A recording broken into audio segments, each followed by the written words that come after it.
Hey, you're not looking at. Hey, what's up, everybody? It's time for another wonderful episode of the Bill. Bert. Pod. Cast. It never goes back to you. I'm drinking again, Bill. I'm drinking. This is a bad time to meet Dave Portnoy, the man who speaks the most reckless ever that I've ever seen, which I love about you, Dave. But this is, when I drink around guys like you, I get in trouble. Reckless.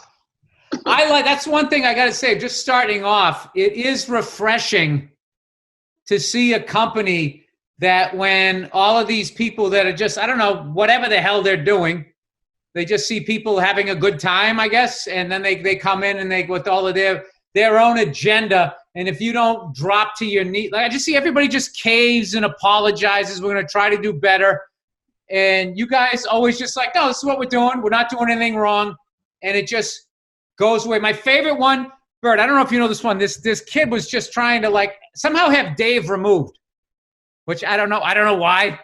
That happens a lot. So they wanted him removed, and one of their CEOs or something is a woman, and he was saying, oh, she's only there in name only. And she went back, I'm only here in name only. This company's grown by 200% since I've been there. And it actually exposed the other guy for actually his own sexist views. And then he totally went Claude Lemieux. He just turtled up, disappeared, fucking disappeared, because that's what I was waiting for. I was sitting there going, all right, how's this kid going to talk his way out of that? He just folded up his tent and left. And then what killed me was all those woke signalers didn't go after him for looking at a woman in that power position and and making the assumption that she was only there in name only. Oh, did I enjoy that? My favorite Erica Nardini story. And I mean, obviously, times are, I've been doing Barstool 15 years, 17 years. Times are as crazy as they've ever been right now with what we're doing. But it's, Erica wore a feminist sweatshirt. It just said feminist on it. And somebody who hated us and hated her tweeted about it. And they're like, look at this fake feminist wearing a feminist sweatshirt. She just tweeted back at the girl, it's cashmere, bitch. That's my favorite thing she's ever done. I got to be honest with you. Like, I feel that so much more the majority is cool with other people doing their thing. And there just seems to be like this lunatic sort of fringe on both sides. Like I was joking with a buddy of mine saying both political parties needed to drop 30 pounds of crazy. Yep. And then go into November. And it's, I don't know. I just wish more corporations would look at like your business model when there's just this lunacy coming out and just be like, no, that's ridiculous. And just realize that there's no bite coming back after that. And if you support the artist, the creative person, or the person that they're coming after, that it just kind of all goes away. And just watching people, I don't know, the amount of people I've seen apologize who've done nothing.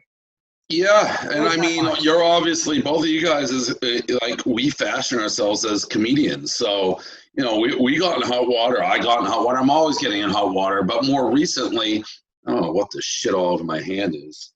More recently, you guys create hot water. That fucking Jeremy Rennick thing, you guys being around, like I said, man, people show up to your compound and get reckless. It's part of your fucking brand. I do it, and that fucking Jeremy definitely does it. Yeah, well, I always look at it in a weird way. I've heard people compare it to like old Stern, because when you're sitting down with them that they're pretty, they're on the edge, and you want to fit in and you want to be funny. And when you do that in that environment, you can say things you wouldn't ordinarily say. Where I always say we kind of get in trouble or treated, what I would say, I don't know, unfairly is the word. Like if Bill or you go do a comedy show, you're in a comedy club. People bought the tickets.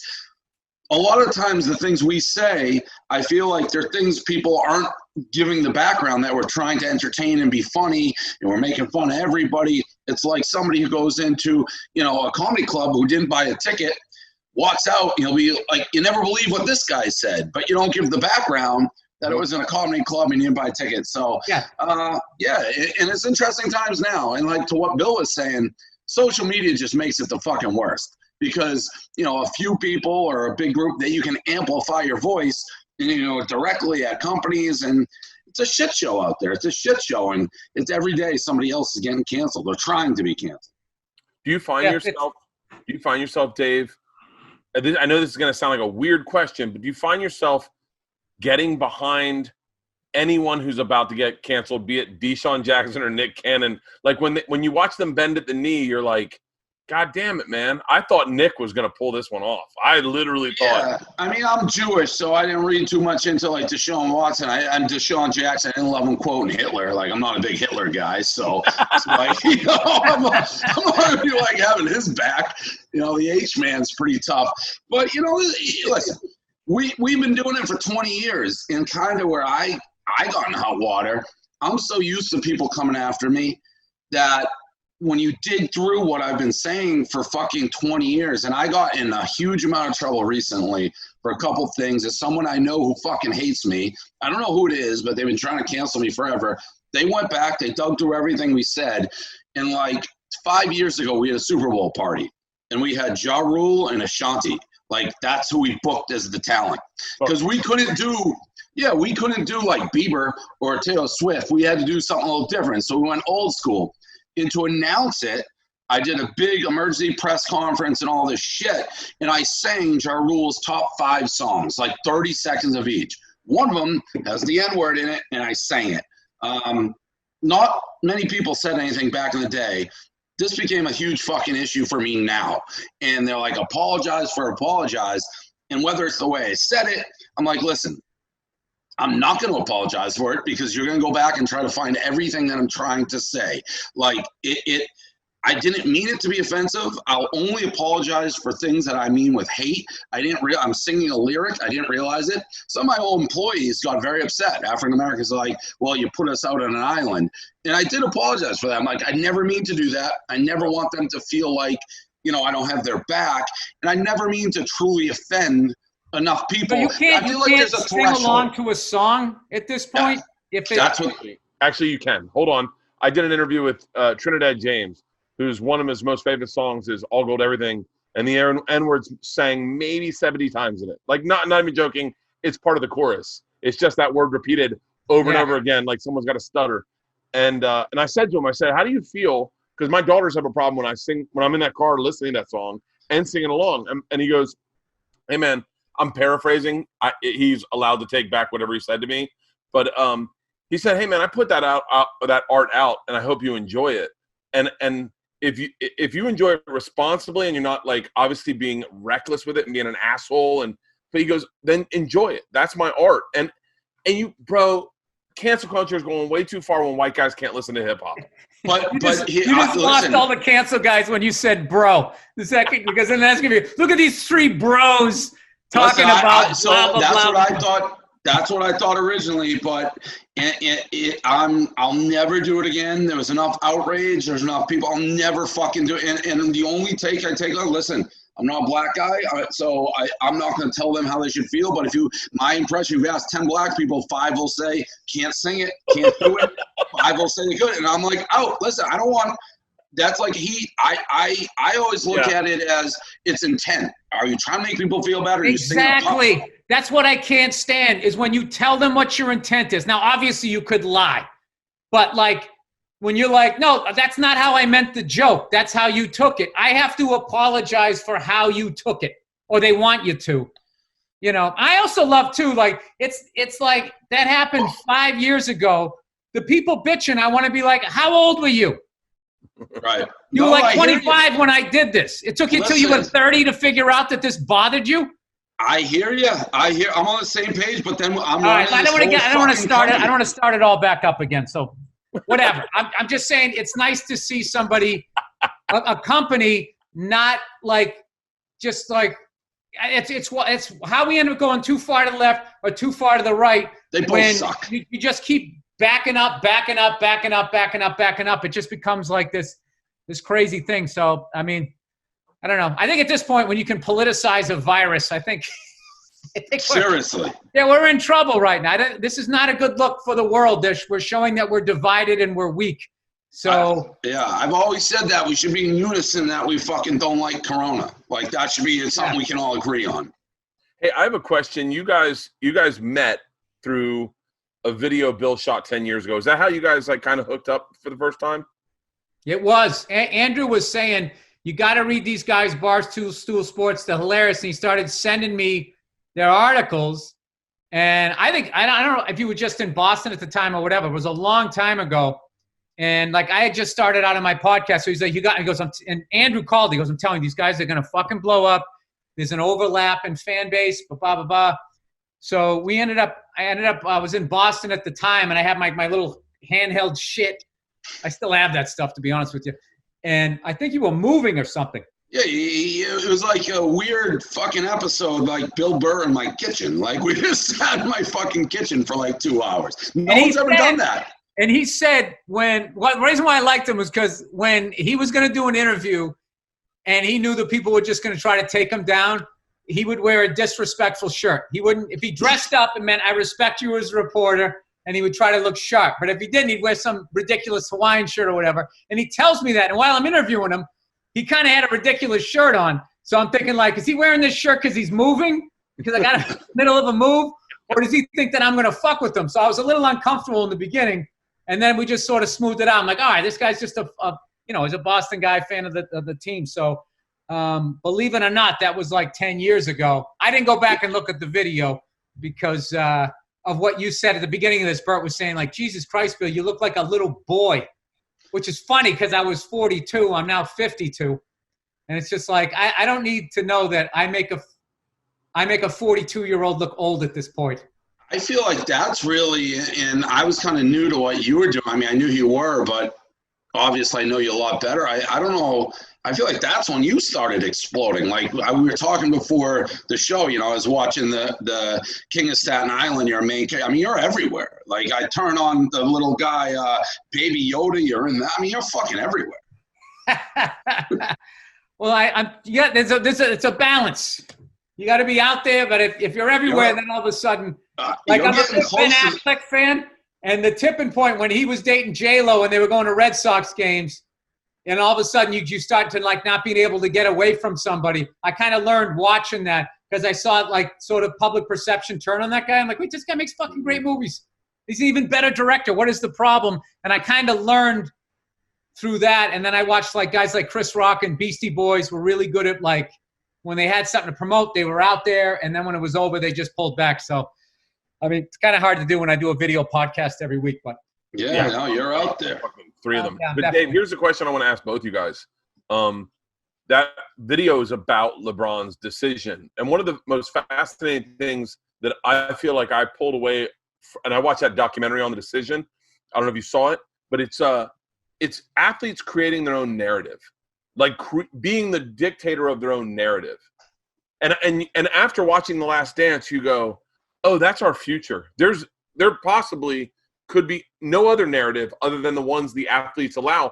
And what's crazy is without even I watched a video you had about your high school baseball career and your dad. And I was like, I came away and I was like, Dave Portnoy is a fucking legend, bro. He's one of the best baseball players no one ever. Right. And then I realized, oh, Dave fucking Portnoy directed that. Of course he's a fucking legend. Right. So what do you guys think about? My dad thought it was Walter Payton. Your dad goes, I walked away from that field and they said that's the best athlete I've ever seen play the ball. Yeah. But what do you think about athletes in the future after The Last Dance? Just their narrative is the one you're going to hear.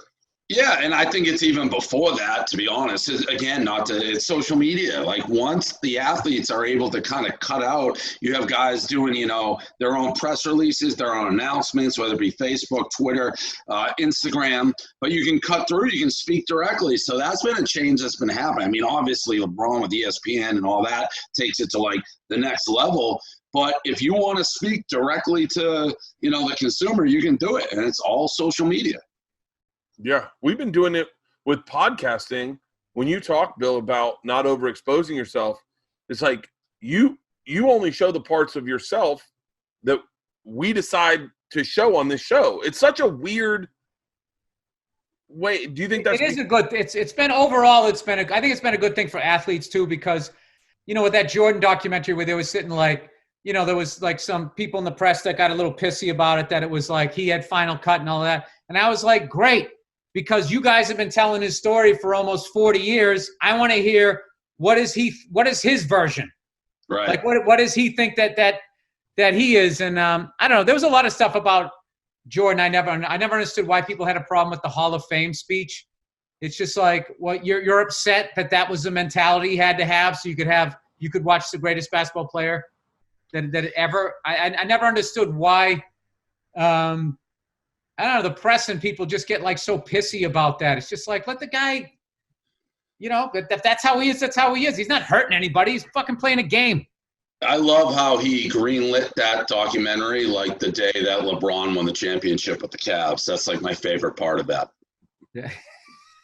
Like I have to be honest. Like, the how the NBA. I feel like they've kind of sold their soul to the super team, where they kind of. It's like every year there seems to be an all-star team, either both in the West or one in the East, one in the West, ideally, and then in the final. So then it's sort of a foregone conclusion that these two teams are going to make it to the finals. And I just liked how, if they did it the same way they do it now, back then, that all that shit with Jordan lifting the weights, trying to get past the Pistons, and now those great battles that those two incredible teams had, he would have just jumped on the Pistons after maybe the second year. He just would have jumped on them, and then then the Pistons win like 5 in a row or something. And I'm not a fan. I always equate it to like when you were a little kid and you chose up teams outside at recess. Even in the third grade, if it got too lopsided, even in third grade, you were like, wait a minute. You sort of like, where would the satisfaction be if all the athletes beat up the mathletes? Yeah. And I just feel like that's going on in the NBA right now. True hatred. Like because everyone's like friends and all the other, I feel like there's not the true hatred. Like you watch the Jordan, like I laughed every time Jordan during that. I fucking hate Isaiah. Like no matter you gave him an inch, he's like, I fucking hate Isaiah Thomas. I still fucking hate him. No one can convince me that guy's not an asshole. Was my favorite quote. Yeah, what about Bill Lambert? Bill Lambert had the greatest quote ever. Because what's his face? Isaiah was sort of trying to dance his way out of that walking off the court. And they said to Bill Lambert, they go, do you regret doing that? He goes, no, fuck those guys. Because when we won it, they said we're not real champions. And I'm like, they still hate each other. I love that. I love it. And that's gone now in the NBA. And it was the Celtics hating the Pistons. My favorite rant. I love like the Johnny Most when he's grabbing the little microphone, be like, the dirty way they do things here. So yeah, Jake O'Donnell. Yeah. Oh, yeah. You know what's funny? Out here in L.A., well, my favorite sportscaster to watch is the one that has Michael Cooper on it. And whenever they show a Celtic highlight or the Lakers play the Celtics, the level of hatred that man still has for the Celtics, it's weird. As a sports fan, it warms my heart. I'm like, this guy, he beat, the 80s, they got the best of us, and he's still, you would think that we won 5 and they won 3 in the 80s. The way he's like, yeah. I think he's mad that they lost it still in 84. All of that. It's not just that. Like I loved watching one of my favorite documentaries, the 30 for 30s of the old Miami Hurricanes, where they just used to like dance and like I don't like sport. I don't think I'm very anti-sportsmanship in sports. Like I like hatred. I like celebrating. I like running it in. It's entertainment. That's what I like. Everyone now shake hands, kissy. Can't celebrate, can't do this. I hate that. I hate it. I like it to a point. I don't like the sportsmanship where if you make a good play, I got to watch you do a 20-minute dance. But then if you fuck up and get burned, you get to pretend grab your hamstring and run to the fucking locker room. You're talking about our guy, though, now, Bill, because that's Cam Newton 101. Let's just listen to the deal. I don't know anything about this guy, but, like, quoting all those animals and all of that shit, I mean, this guy's definitely out there. And I feel like, with a guy like that, when you leave – a big red flag to me is who needs fucking Cam Newton more than the Carolina Panthers? And they let the guy go for nothing. It's like, what the fuck is with that?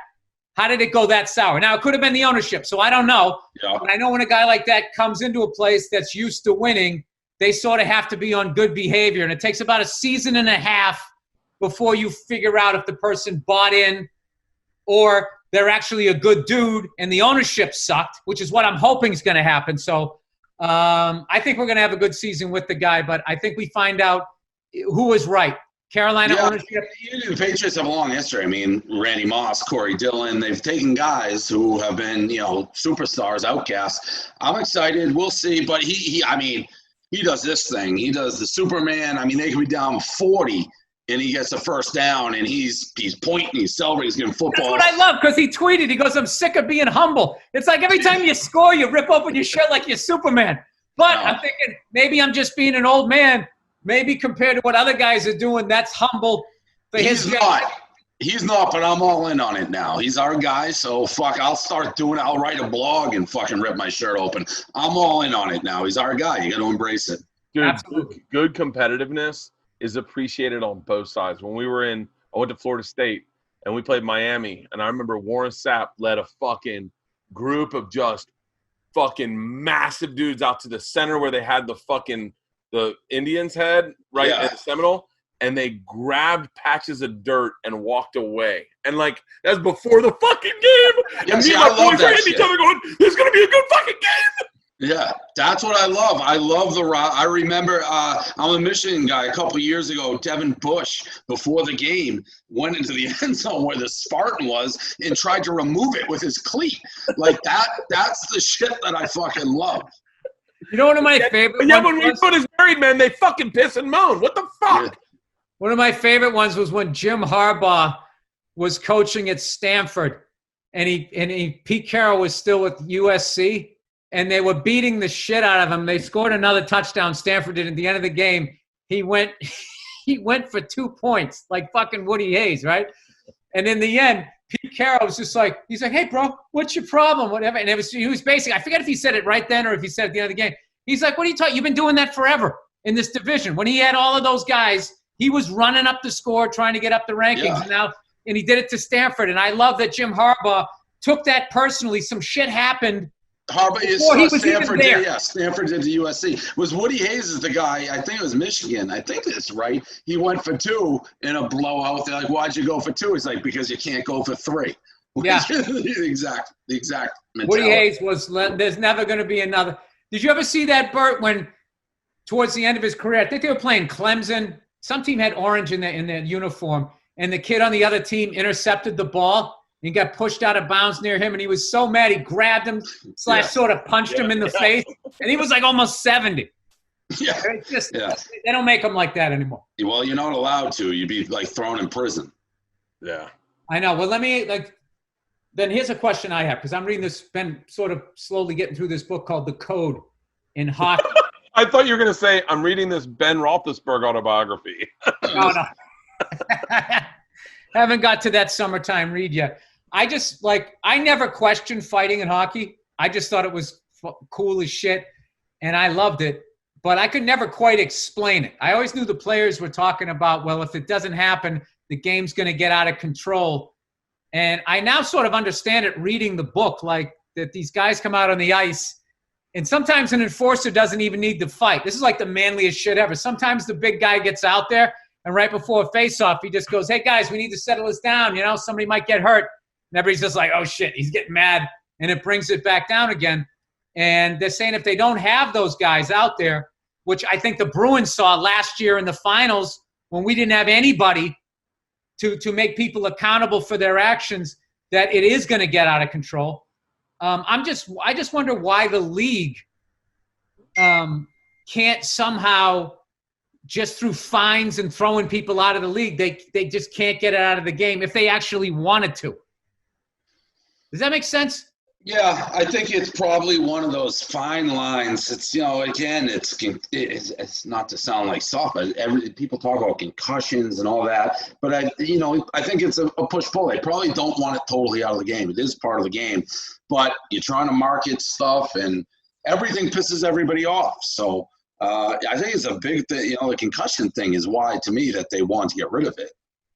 Yeah, well, yeah, and then also I think they've always been envious of the other 3 sports where, they're all the way back where baseball was America's pastime. And in their lifetime of being a sports league, they saw the NFL run down the MLB. They saw the NBA become number one.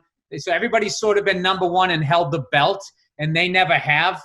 And then to see the UFC come out of nowhere and pass all of them and go global and get to a level where they're almost fucking with international soccer.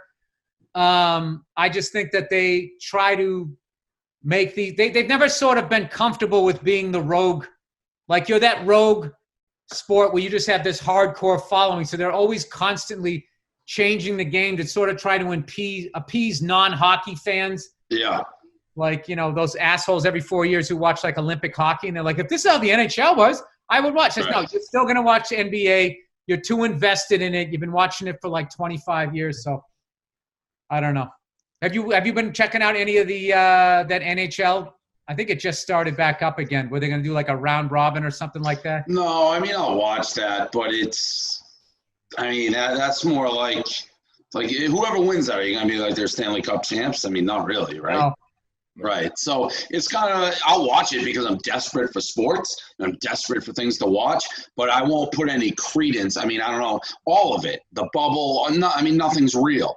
I will say, I think it's funny, right? Not funny, but all the NFL players are complaining right now, like there's no COVID safety. Like Roger Goodell gives a fuck about their safety. No shit, he doesn't care. Like he's like, he doesn't care about nothing, but they'll be on the field.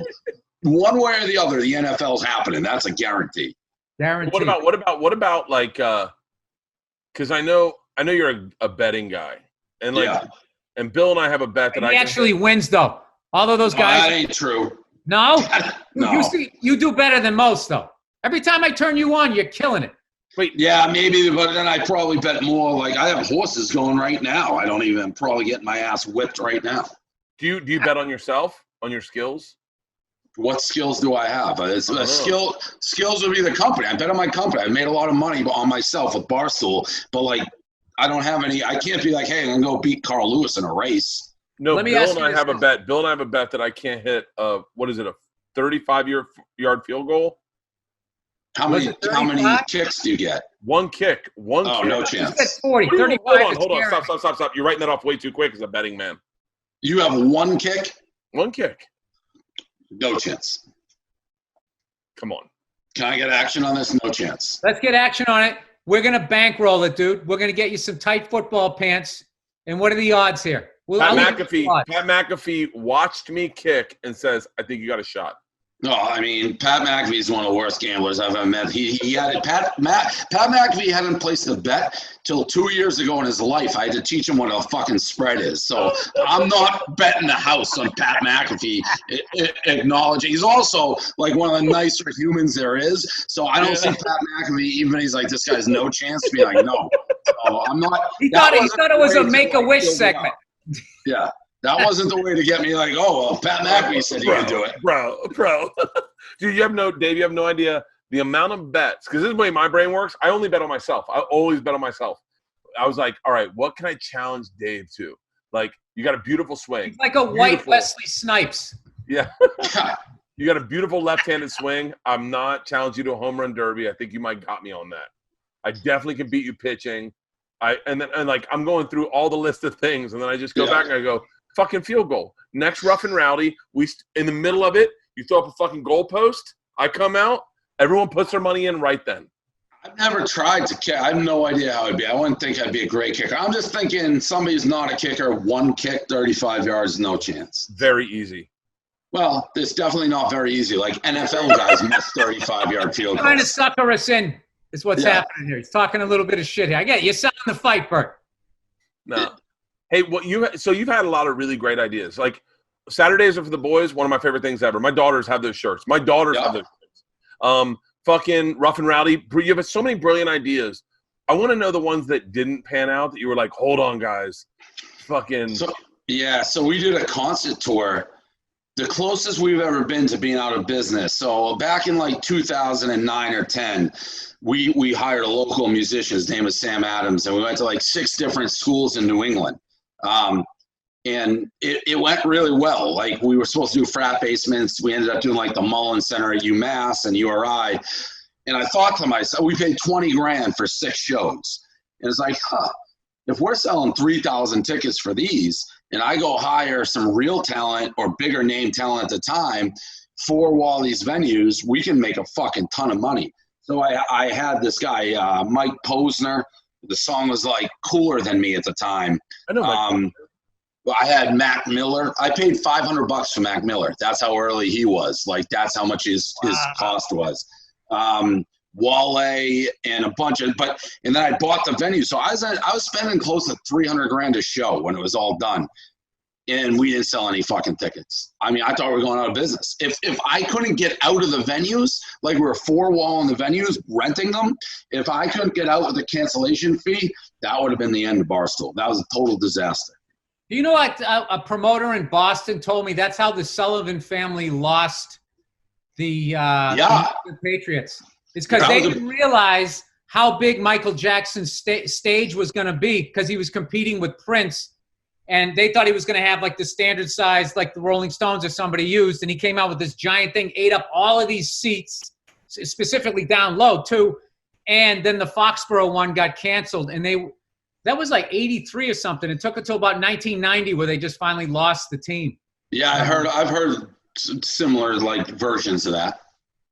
Yeah, that's a tough business. What the hell was I just going to ask you in the middle? Super tough business, because it's like when you get in talent, the promoter angle, which is what we were, especially Live Nation, drives up the prices. But it's like the promoter takes all the risk, and you're capped at how much you can make. So it's a brutal business. We don't do that anymore. You don't have to tell this to the guy starting a drive-in movie theater tour.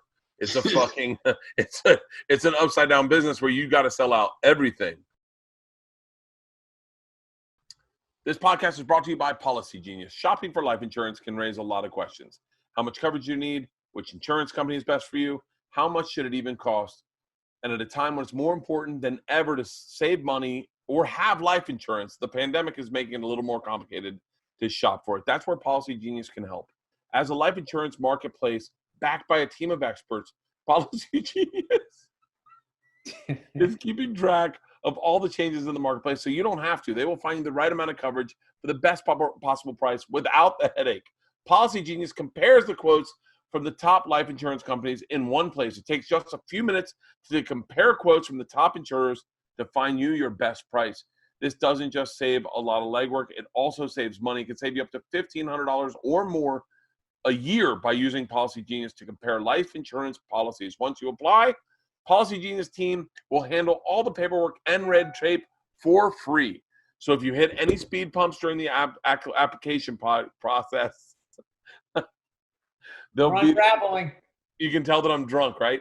They'll be there to take care of everything. So if you need life insurance, but if you're unsure where to start, head to PolicyGenius.com. Policy Genius will find you the best rate and handle the process completely. They'll get you and your family protected and hopefully give you one less thing to worry about. Try it today at PolicyGenius.com. All right, it's Helix, everybody. Helix, are you not able to sleep? Are you not able to sleep today because of today's politics? Your love life, any other drama you talk about? Helix Sleep makes personalized mattresses made right here in America and shipped straight to your door with free, no-contact delivery, free returns, and a 100-night sleep trial. To choose a mattress, Helix made a quiz that just takes 2 minutes to complete, matches your body type and sleep preferences to the perfect mattress for you. If you like the mattress, if you like a mattress that's really soft or firm, if you sleep on your side or your back or your stomach, if you sleep really hot, with Helix, there's a specific mattress for each and everybody's unique taste. I love Helix, evidently, but you don't need to take my word for it. Helix was awarded, you know what it is? I haven't bought a new mattress in a while, so I got to use these guys. Helix was awarded the #1 best overall mattress pick. Let me do that again. I don't want to fuck with these guys. I love Helix. Or Helix. I love Helix. Let me do this again.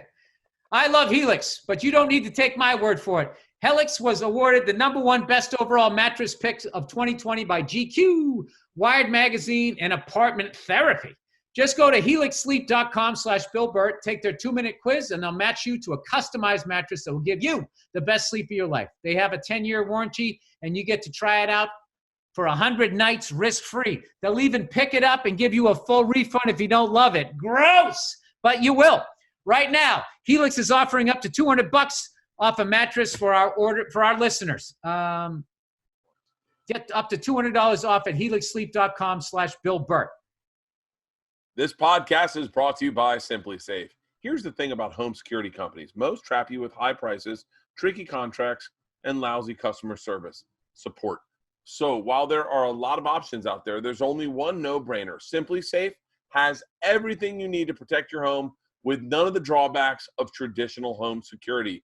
It's got an arsenal of sensors and cameras to blanket every room, window, and door tailored specifically for your home. Professional monitors keep watch day and night, ready to send to police, fire, or medical professionals if there's an emergency. You can set it up yourself in just under an hour. Just peel and stick the sensors exactly where you need them. No technicians required.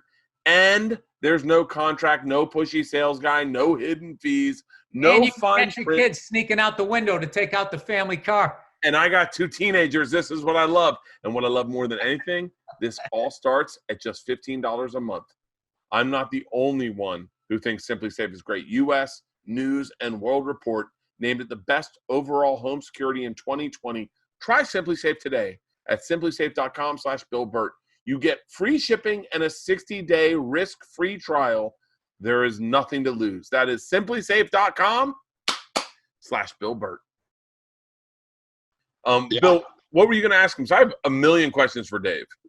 I wanted to talk Rough and Rowdy because I got to hang on a couple of those. They were nice Rough and Rowdy fucking rocks. Rough and Rowdy, fuck. Bill, I noticed. No, the Milkman was my Bill favorite. Introduced me to it, and it's really when I started discovering you guys and going like, fuck, Saturday Serve for the Boys. I've been saying that. Dudes have been coming up to me at shows with cameras. Bert, what are Saturdays? Saturdays for the Boys. I always say it. I didn't even know what the fuck it was.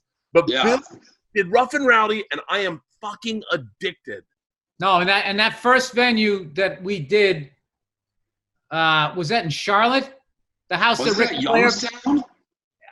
No, I did one in Ohio. I only did 2. I did one in Ohio, then we did one down in Charlotte. It was an old wrestling arena, and I've been dying to go back there to do a show. Because it was like just the way they packed them in. It was like an old school venue, so there wasn't any luxury boxes and nothing. It's one of my favorite venues I've ever been in. You could feel the history that just as a comedian, Ric Flair is one of the funniest people that's ever existed.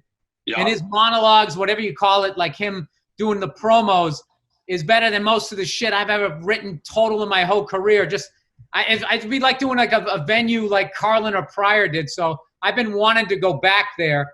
And is there, as far as like that event, is there a way, because the crowd is just so much part of that event, is there a way during this fucking COVID shit where we keep going back and forth about slowing it down and it comes back, is there a way that you guys are thinking of trying to do one of those?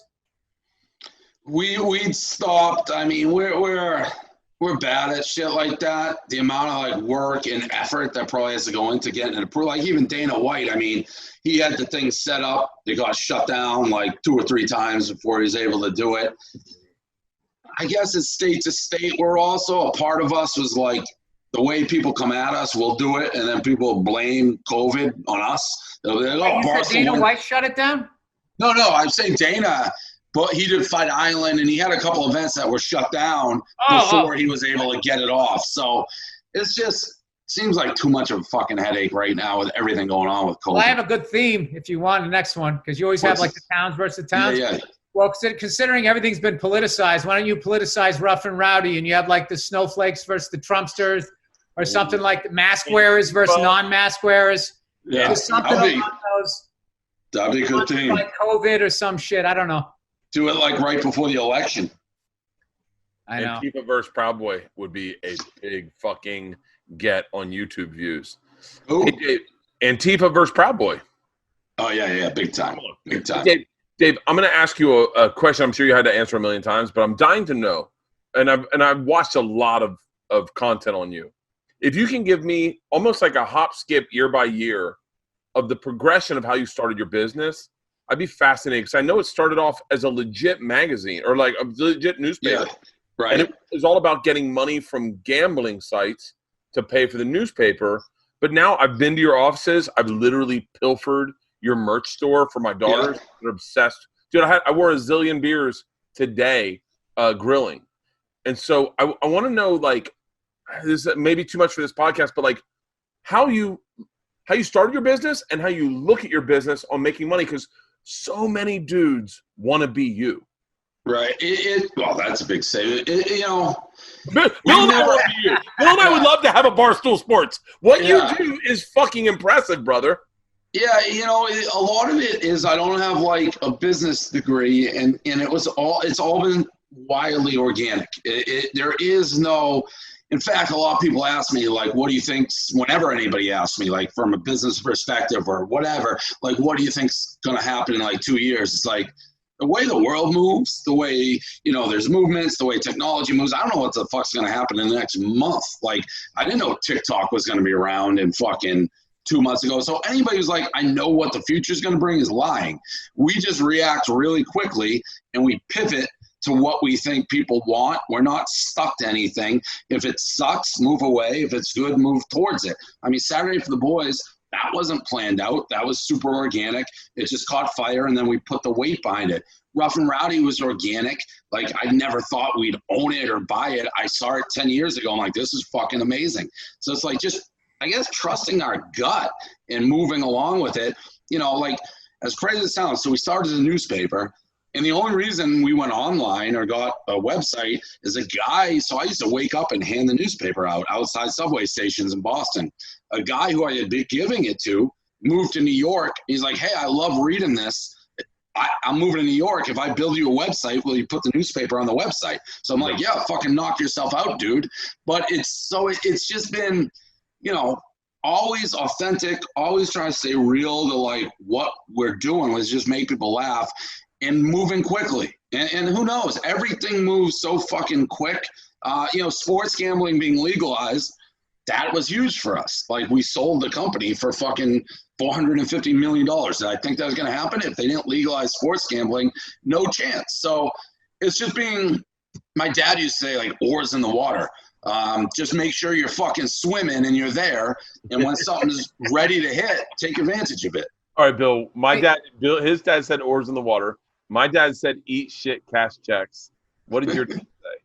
What did my dad say? I don't want to hear it. Shut the fuck up. Christ, I'm tired. Get these goddamn kids away from me. No, my dad was just, Christ, you get yourself a cheeseburger, you're going to be fine. My dad's a major cheerleader.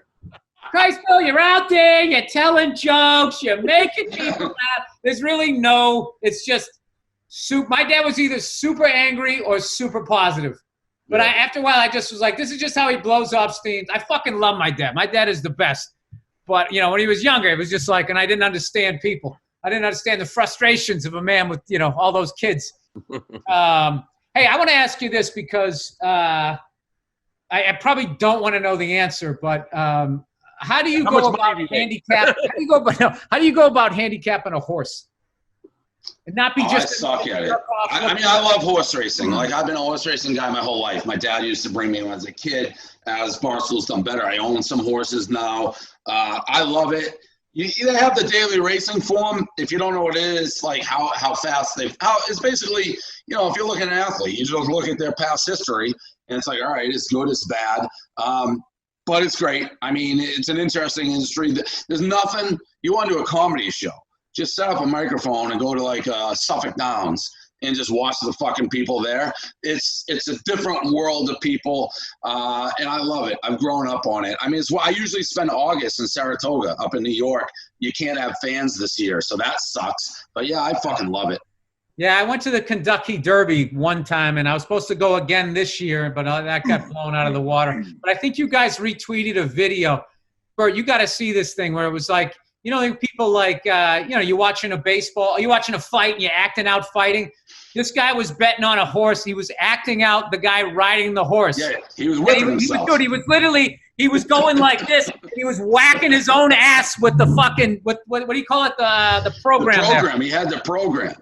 Yeah, dude, and he was in rhythm with it. And he was whacking it every other one. And then when he came down the stretch, he was hitting his ass on every one of them. Fucking hilarious. It's like, I got to admit, though, if that was ever one of my kids and somebody sent me that video, like that's what I created, I would definitely die a little inside. It was one of the There's nothing like degenerates. Nothing like a degenerate. I miss that they lost out on the fringe gambling. Like when growing up in Florida, our two things were greyhounds and high lie. And like, listen, you want to talk about ideas I have? They're bringing back fucking highlight. I want to buy a highlight league. I think we could make highlight. There's nothing like highlight. Dave, I'm in on this 100%. By the way, I have an amazing highlight throw from baseball. Like I literally said to myself, I will be amazing at highlight. I had a TV show on Travel Channel, and we were in Miami doing an episode, and I go, yo, get me into a highlight. I got to try highlight. That's where it's amazing. Dave, that's our bet. I've never seen this side. I didn't realize this. How much shit talk you have with sports ability. And I got to be honest, throwing a highlight ball has absolutely nothing to do with throwing a baseball. So I don't see that comparison at all. But by the way, hold on. Have you ever thrown a highlight ball? No. It starts. But you're holding like a thing. No. It's like you're throwing it like it's like a lacrosse stick. Nope. First of all, it's attached to your arm. It's attached to your arm. And the motion is that of an outfielder, just boom. And I'm telling you, it is exhilarating. It is awesome. And if you start a highlight league, Dave, I will invest in my own team and my own league.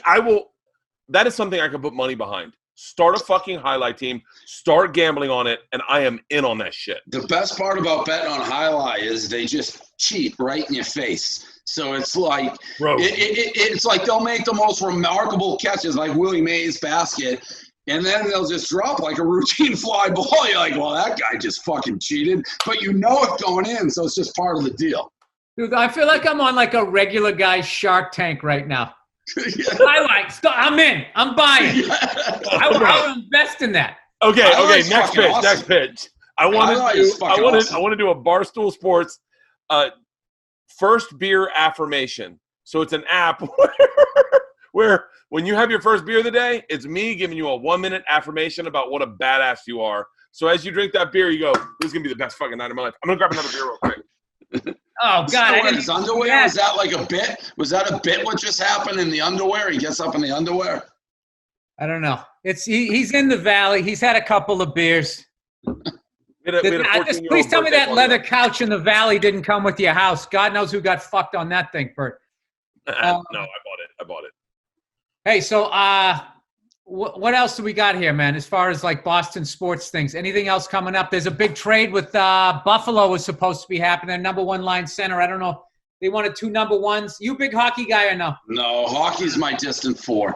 I'm the biggest Pink Hat fan. Like I actually rile up Bruins fans because I don't watch any regular season, and then I go all in the playoffs. I act like I'm fucking, the most diehard guy. I chirp people who haven't seen it. It's like I haven't missed a second of playoff hockey. I was at Game 7.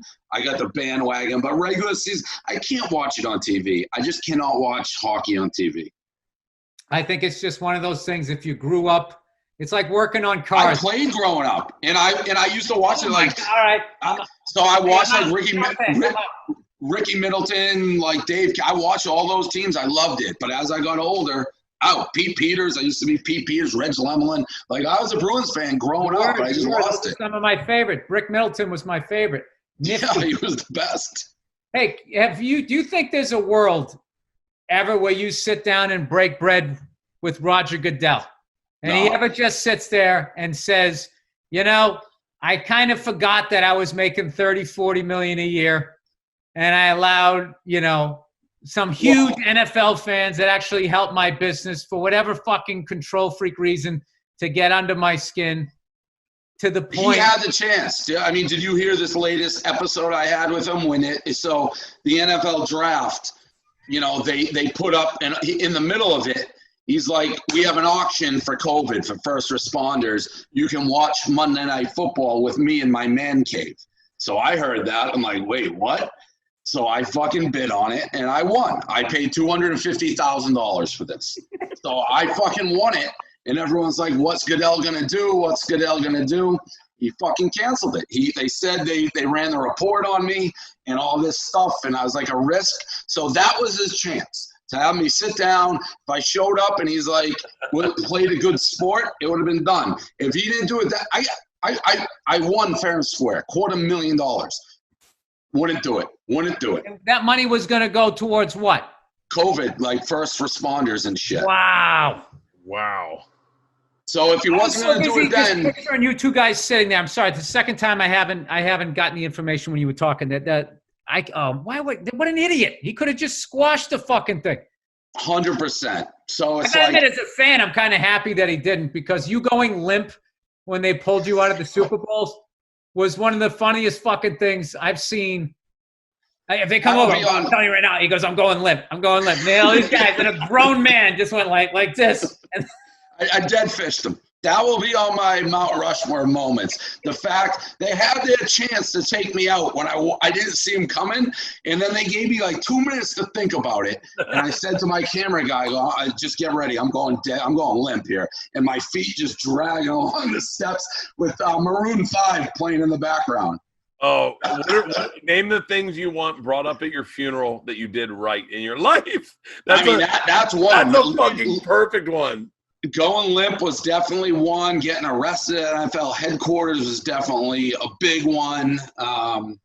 There's been a bunch of different, but a lot of them now are NFL. I don't know. We've been doing it for so long. Bill, they don't seem to have, like, out of all of them, they don't have like a sense of humor. I remember a long time ago, me and a buddy of mine were trying to do something for the NFL, and every time it was so rigid that your area of creating was from here to here. Like, I remember I went to a sports bar, and there was this Ravens fan there. What was that time we played them in the playoffs? In the first play, they handed off to their running back. I think Ray Rice. Yeah, Ray Rice, right up Great the guy. Dude, this sports fan, like, I can't even tell you how annoying this guy was. As he started running down the field, this guy just starts going, oh, as loud as you possibly could, and then just starts walking around the whole bar yelling Super Bowl. Dude, it was the first round of the playoffs. And I wanted to beat the fuck. I couldn't. He was bigger than me, but the whole game was doing it. I had such a miserable experience beyond the fact that my team lost, that this fucking asshole was acting like this, and nobody at the establishment was doing anything. And I got home, I was so pissed. I was like, I gotta get something positive out of this. And I wrote this ad for DirecTV for the what's their the NFL package. Yeah. And it started off with this guy in the bar dealing with this fucking asshole, and it ends with him watching it at home with his own beer, having a great time. And as he was in the background, it said DirecTV NFL package. And as he was sitting there, that guy drove by outside in his car, like, down the street, and it said it pays for itself, just to get away from that guy. Yep. And if I remember correctly, DirecTV loved it and blah, blah, blah, blah. But then when we went to the NFL, they got all protective about, like, we don't want to make fun of our fans. Our fans are blah, blah, blah, blah. And it's just like, dude, no NFL fan thinks they're that fan. And if they do, they enjoy being that guy. Like people weren't going to watch less of it. And we did another one where everything they do is off. Even like the NFL draft, it's such Goodell. Like when he thinks like intentionally having people boo him, like works. He's like, see, I can make fun of myself because I'm telling them to boo me. It's just everything he does is just off. Yeah, we did another one. I forget it. We're going to do something about NFL tailgates. And we went to the Raider ones where everyone was all dressed up and shit. I'd ask him a bunch of positive Raider things, and then gradually I would switch the conversation to talking about global warming and shit like that. And people would be sitting there in like all their makeup. I think it's more of a federal issue as they're holding the thing. And they didn't like that because it was making fun of their fans. So I think that's why I've kind of been fascinated watching that whole soap opera with the two of you, just in this weird way, enjoying you fucking with them, but also as a football fan and a fan of the NFL, just hoping at some point, it's like, guys, can you have a fucking sense of humor about yourself? This guy is an NFL fan. This guy helps promote your fucking league. And yeah, that was the chance. The charity was the chance. He had the excuse, but if he wasn't going to do it then, he's never going to do it. When does this whole new venture into the sports gambling, your whole app, which is going to destroy every other app, when is that whole thing gonna supposed to be probably like September, October, third quarter, they tell me, of this year. Who knows what COVID does to it, but soon, once sports are going, we should have it ready. It's being built right now. I want to talk about your podcast, Dave, because that's how I kind of met Barstool, was through KFC Radio. Yep. And you guys have like your podcast. One of the most gangster moves, I know I'm going to get shit for what I'm about to say, was that the Two Chick podcast? Call Her Daddy. Call Her Daddy. The fact that you just got on that RSS feed and talked directly to those – this is really inside baseball, but that is a direct lesson. When I saw that, that's a direct lesson in every person out there that wants to start content. You get your own RSS feed. You do your own fucking thing. You build it by yourself. You want to jump onto Barstool's coattails? But remember, it's Barstools. Give the listeners the backstory. What was the whole soap opera with that thing? You had two people that came on your network. They blew up. Yeah, so we started a podcast called Call Her Daddy. It was two attractive girls and they did maybe like one or two demo episodes of it. And I knew one of the girls, Alex. And we saw it and we reached out like, hey, this is interesting, unique. Would you guys ever think about like signing contracts with us, bringing over? And like, yeah, we worked out a deal, signed them each to 3-year contracts. So they're full-time employees of ours. Call Her Daddy became one of our podcasts. We own the IP.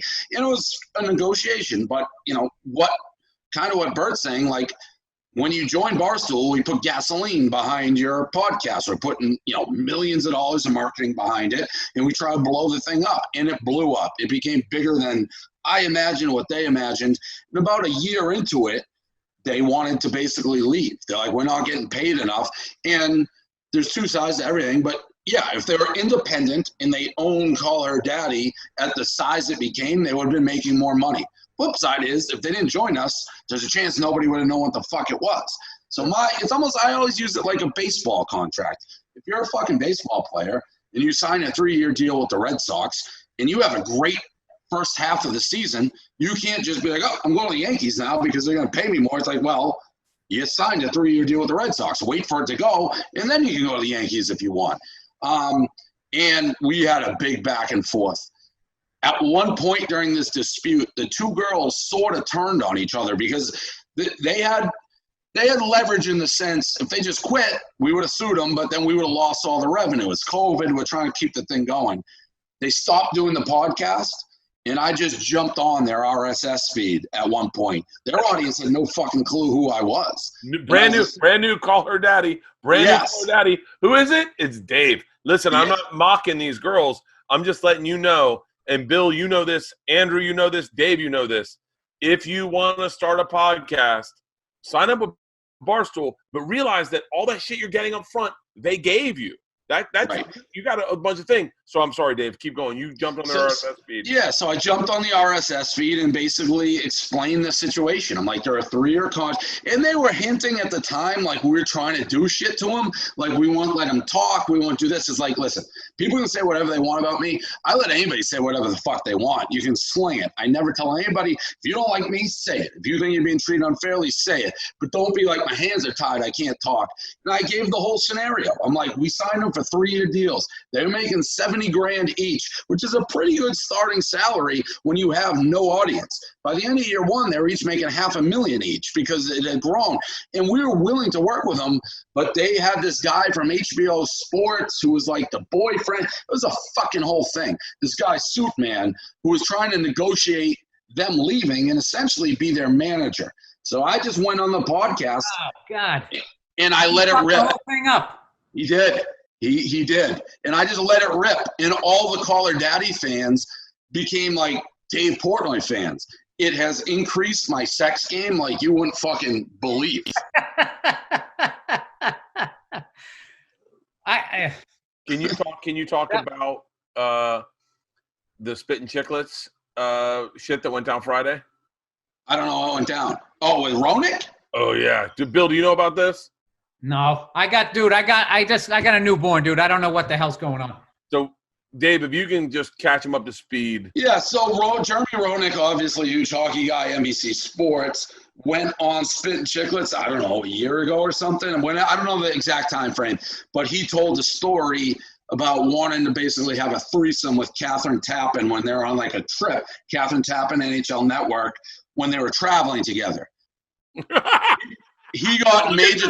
Look at Bill already. Now listen. What happens when you go into Barstool? You don't tell that story over the air. Listen, when they offer you fucking beer, you don't take it. You fucking stay. Listen, I knew that was a bad story immediately. I'm like, I wish he didn't say that. But he was trying to fit in. And from what I've gathered, Roenick and Catherine Tappan are like pretty good friends. So it was like joking.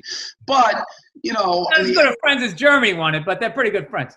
You're right. But in this era that we're in, like, Catherine Tappan had to condemn what he said. You can't be a female journalist and be like, yeah, I'm fine with some dude joking about that. So he got fired from NBC. And he said this on the Spittin' Chicklets, which is an unbelievable podcast, best hockey podcast by a mile. But then recently, Roenick now is suing NBC because he's saying he's gotten treated unfairly. Basically, like, from the way I read it, like Tara Lipinski and the other figure skater used to make Johnny Weir. John Weir. Yeah, it was Johnny Weir and Tara Lipinski together, that they would make sexual comments while announcing figure skating that they didn't get reprimanded for, and he did. So he apparently went to NBC and he said, what about Johnny Weir? He had made comments about about a movie, a cast of young kids in a movie, and been talked very sexual. And he's like, what about Johnny Weir? And apparently and allegedly, the head of NBC said he's gay. He can say whatever he wants to say. You're straight. You can't. So now he is suing NBC for straight bias. Straight bias. Wow. Straight bias. You know what? It's crazy. This world's so fucked up. Like, he could win that. By the way, Johnny Weir does. I mean, part of a comedic. Can I just say something real quick? Yeah, please. As a man, when you get in trouble, okay, you don't bring up some other fucking dude who has nothing to do with this shit. That is immediate loss of your man card. You can allude to shit. Well, you know what? There's been scenarios with blah, blah. Why are you putting that guy on the fucking Burr? He didn't fire you. Yeah, Johnny Weir didn't do shit. No, that's a soccer mom move.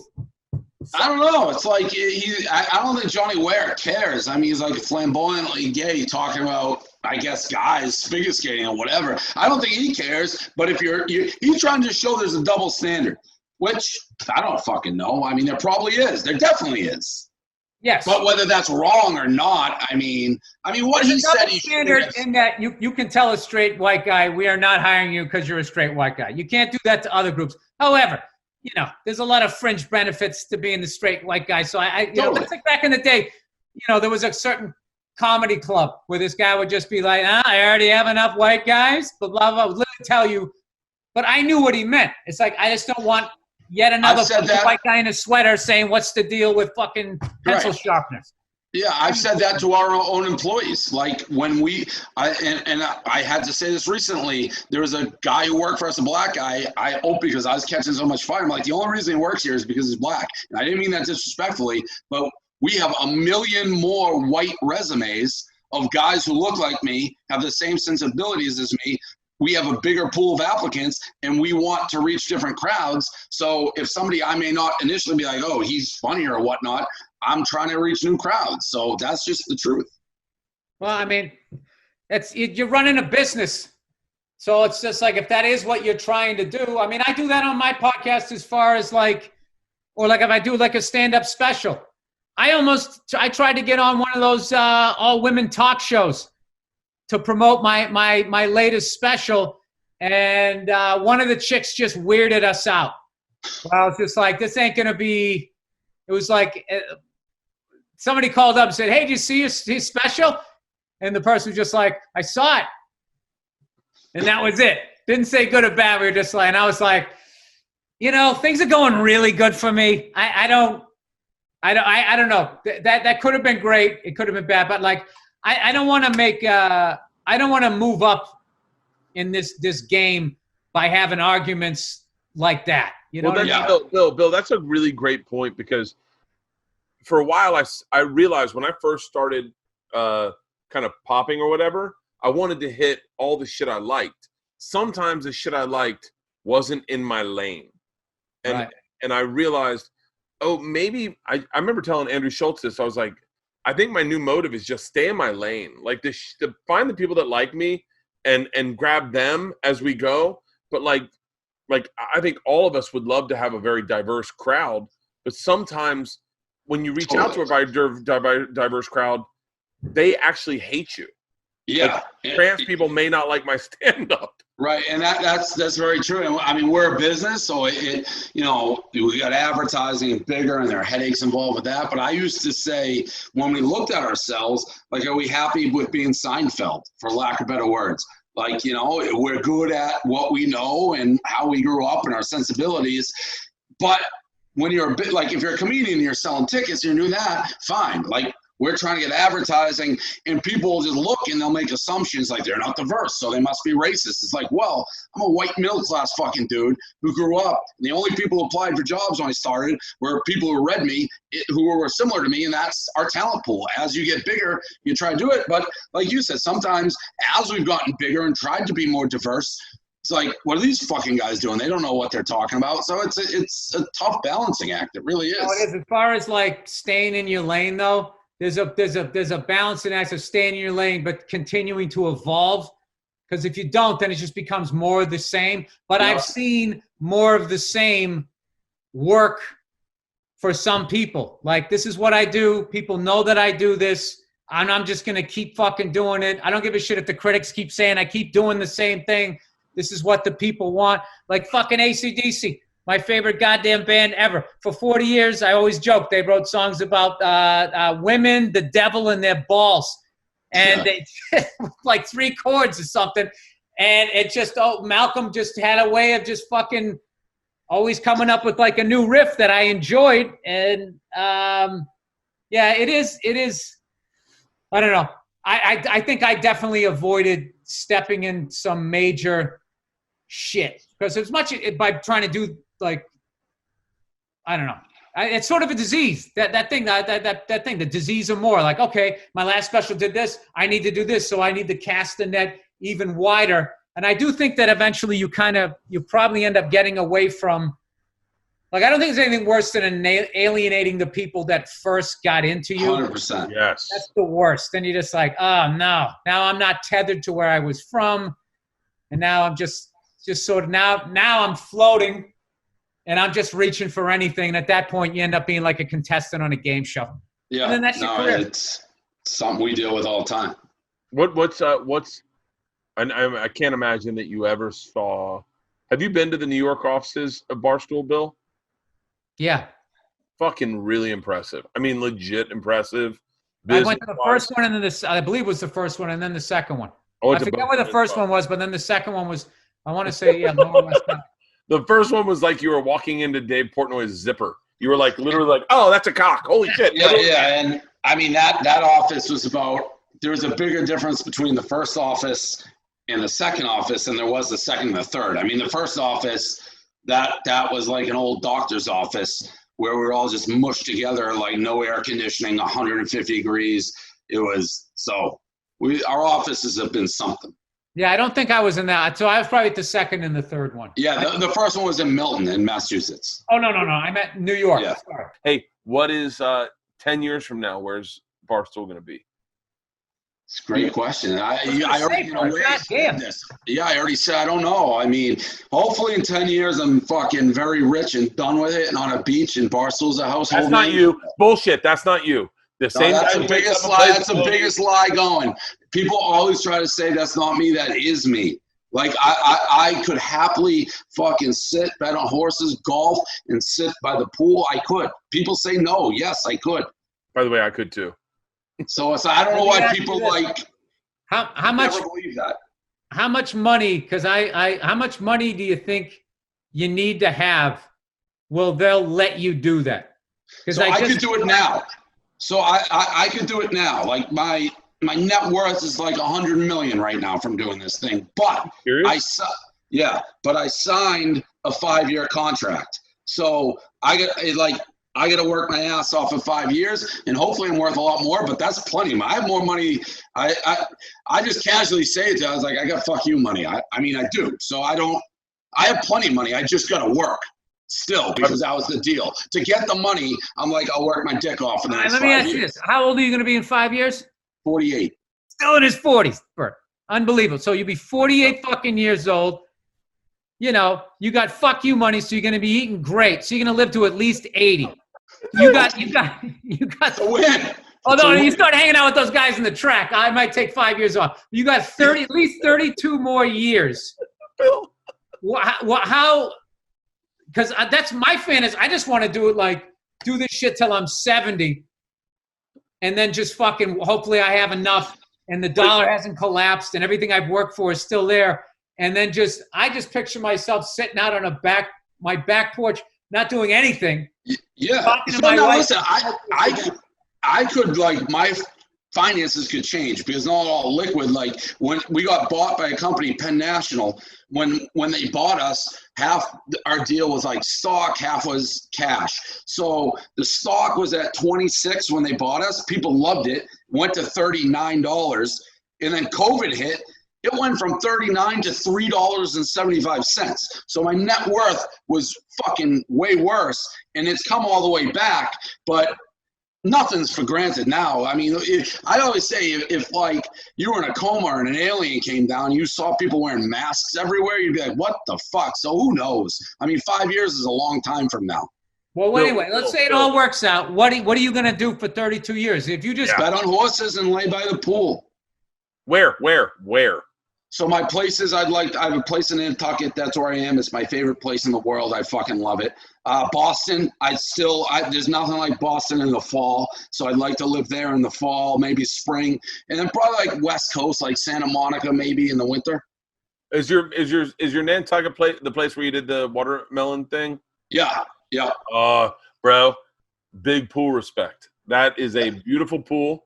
It's old school. It's classic, nice coping, followed by grass. Big pool respect. Well, give me some advice on a house with Give me something.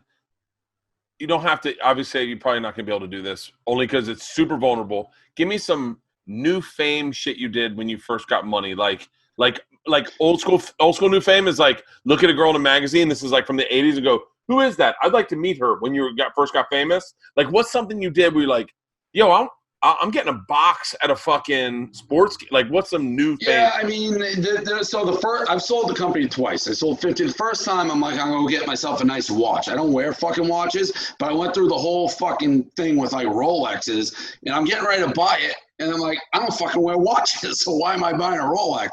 And I bought like a 1970 Bronco, like an old Bronco truck for my Nantucket house.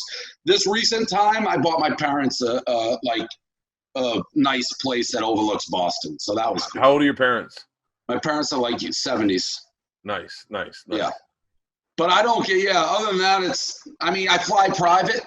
That's like my biggest perk. That's the one thing I think the biggest thing that money can do is I'll fly private as much as I can. And that's something, once you fly private, it's fucking tough to go back to the normal airport. No, you can't do it. I've only done it a couple of times. And that next flight. That's the biggest. That's the only, I have money now, but it's not why I started Barstool. I'm not really a money guy. I don't really give a fuck, but I miss flying private. That's like so much easier. I prefer a commercial airliner and the size of it because the reality is, unless you can afford, which I can't, to fly a jet where you can actually stand up in it. Yeah, we can. I'm in little compact car. Okay, yeah. So once you just get the whole, hey, I didn't have to go through security. That was fucking awesome. And I got my turkey sandwich and my fucking potato chips. When you just sit in the back of this thing, and there's a little shower curtain, and you can see the fucking pilot's shoulders. And I remember I had to take a piss, and the guy had to get out the co-pilot, lift up the snack tray, and under the snack tray was the toilet. Bert, I'm standing there. I had to fucking piss like this, like trying to hover over it. You know, and at first when you're taking the piss, it's fine because it's coming out strong. But when it starts to fucking dribble off, you got to make like a porn star move so you don't piss down the side of your leg. And I'm like, this is private flight. I'd rather be in the only thing that sucks about commercial aviation is everything. Security. Going through security and all of that shit. Yeah, once you get on it. Yeah, but still, then you're next to a little fucking crying baby. Listen, I don't want to say this because the way life works, this will be like my epitaph. Like, oh, Dave said he'd rather crash in a private plane than fucking fly commercial. But I think I'd rather crash in a private plane than ever fly commercial. Now, I don't want that to happen. And knowing how life works, like, oh, they'll pull this quote, and that'll be like the way I go. But I really don't like flying commercial. Bert.com. I'm just making sure if you do crash in a private plane that my website got out there. All right, good. Because they're using that clip. Hey, why haven't you bought a minor league team? I don't have, I'm not liquid, but they got to be more money than that. And I don't want a minor league team. I don't want to go on minor league fucking teams. Dude, you're in the area where all the minor league teams live. Yeah, but I don't want to go. I don't like it. All right, Dave, I got a good question for you. If Bert had your money, how fast would he be broke? I don't know enough about him. Highlight team, buy a minor league team. Minor league team is a ridiculous thing to fucking buy. No, it's not. Then what are you going to go to the minor league games? Like, I want to go to a Red Sox game. I'm going to go to the fucking I'm sorry. I go to the Providence Bruins over the Boston Bruins. I go to the Maine Red Claw Celtics games over the Celtics. You just said, am I going to go to a minor league team? I'm sorry. Am I going to start as the pitcher on my minor league team? It's fucking Brewster's Million, brother. I am going to be playing in every fucking inning. Even that? I don't want to play in a fucking minor league game. Man. Bert, you wouldn't last. Bull fucking. Dude, you're gonna do the dog days of summer in your mid-40s. Are you kidding? Playing with dirty baseballs, bro? Yeah. I am telling you right now. You give me Dave's money. Dave, flip-flop with me. You can live in a house with 2 fucking teenage girls and a fucking 50-year-old wife. I am buying a minor league team. I am starting pitching and I'm batting 4th. All right. I'm gonna keep my life. I'm not gonna make that trade, but I don't want that team. I got a big I didn't feel like you needed to swap you, Dave. Yeah, the wife, the kids, and all that. That sounded like a great trade, but I'm good. Are you done? You're not having kids? Well, never say never, but I'm not like dying to have kids this moment. Yeah. How hard is this? Is a weird question, but you're the single dude. Are you single? You got a chick? Single. Is it hard? Yeah, this is not about Barstool anymore. We're just enamored with your personal life. Yeah. How much was that lamp worth, Dave? Is it hard to get pussy in COVID? No. It isn't. We're out here social distancing, and you're just fucking raw dogging it. It's not hard. Call her daddy. You're the fucking best, man. Right. Let me tell you. I'll tell you right now, man. I've lived a blessed life, a really blessed life. Like, you don't know who I am, but trust me when I say they don't get lucky. Always at least 4 IPAs in. Go ahead. They don't get lucky. Like campfire chat at this point. But, man, you are fucking – God gave you a kiss on the forehead before he sent you down. It's been a wild ride for sure for me for the last fucking couple decades. No complaints right now. Would you trade it all for one thing? And what's the one thing?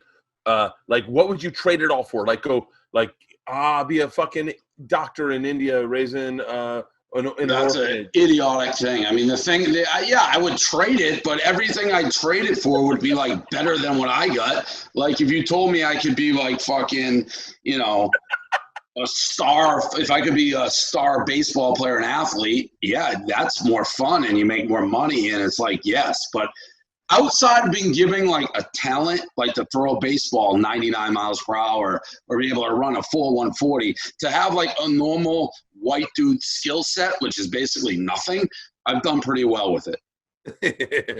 Yes, you have, dude. You're crushing it, man. I'm loving everything that you're doing. I can't wait for this gambling app to come out. I'm fascinated with like horse gambling now, which is probably a I'm probably lost all my money, but Whatever. All right.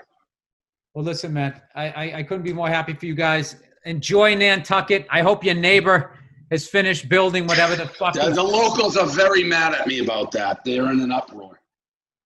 Why? I mean, the guy's parking heavy machinery in front of your fucking house. Yeah, my neighbor. By the way, I tried to buy the fucking house, and whoever sold it, they said best and final offer. My real estate agent, I'm like, how much should I bid? He's like, just do the offering. No one else. It's too expensive. So I bid the offering. I didn't get it. A guy who lived 5 houses down from me got the house, bid more. I called him, and he's doing it as a rental house. He's not going to live there. He's going to rent it out to vacation people. I called him. I'm like, how much more money? I'll give you whatever you want on top of the purchase price. I just don't want people building. He's like, no, we're not going to do that. The second I showed up, fucking construction. Nantucket, 2 months a year, the population is 100x of what it usually is. Do construction the other 10 months. They charge 10x what it is anyways. So I got pissed. But the locals are like, what? Local people can't earn a living? Yeah, they can earn a living. You charge me 10x in the off season. So that's that story. You got me going there. Well, I get you going about some neighbors that I've had, but I don't need that same fucking headache.